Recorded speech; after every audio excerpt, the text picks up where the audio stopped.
Hello everyone, welcome to my channel. ఈరోజు నేను egg fry చేస్తున్నాను. ఇది చపాతీలోకి, రైస్లోకి, పూరీల్లోకి, దేంట్లోకైనా తినొచ్చు. చాలా మంది ఎక్కువ ఇష్టపడతారు దీన్ని.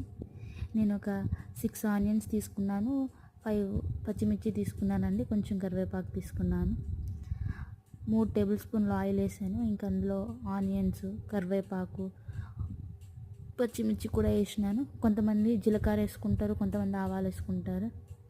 నా స్టైల్లో అయితే నేను చేస్తున్నాను, సింపుల్గా చేసేస్తున్నా. 10 మినిట్స్లో రెడీ అయిపోతుంది ఎగ్ ఫ్రై అండి.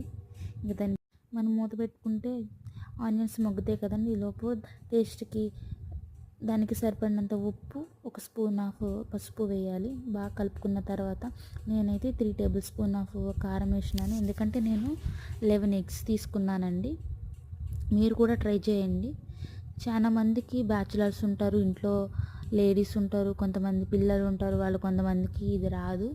ఇది సింపుల్గా చేసే ఎగ్ ఫ్రై, ఈజీగా వస్తుంది ఎవరికైనా. మీరు కూడా ట్రై చేయండి. ఇంకా ఆనియన్స్లో కారం వేసిన తర్వాత ఆయిల్ తేలే వరకు ఆనియన్స్ మగ్గాలి. ఇంకా ఎగ్స్ అన్నీ కొట్టేసుకుంటే అయిపోతుంది. దీన్ని బాగా కలపకూడదు, కలిపినా చిన్నగా అయిపోతుంది. కొంతమందికి చిన్నగా ఇష్టం, కొంతమందికి పెద్దగా ఇష్టం. నాకైతే పెద్దగా ఇష్టం అండి, చిన్నగా కూడా ఇష్టమే. ఎట్లయినా నోట్లోకి నుంచి వెళ్ళాల్సిందే. ఇంకా తిప్పిన తర్వాత కొంతసేపు మూత పెట్టేస్తే మొత్తం ఆయిల్లో మగ్గుతుందండి. మగ్గిన తర్వాత ఇంకా ఎగ్ ఫ్రై రెడీ అయిపోతుంది. ఇంకా దాన్ని మనం సర్వ్ చేసుకుంటే సరిపోతుంది. నా వీడియో మీకు నచ్చినట్లయితే లైక్ చేయండి, షేర్ చేయండి, సబ్స్క్రైబ్ చేయండి నా ఛానల్ని. మరెన్నో వీడియోస్ కోసం ఎదురు చూస్తూ ఉండండి. ఇదైతే మీరైతే కన్ఫామ్గా ట్రై చేయండి. సింపుల్గా, ఈజీగా అయిపోయే ఎగ్ ఫ్రై అండి ఇది.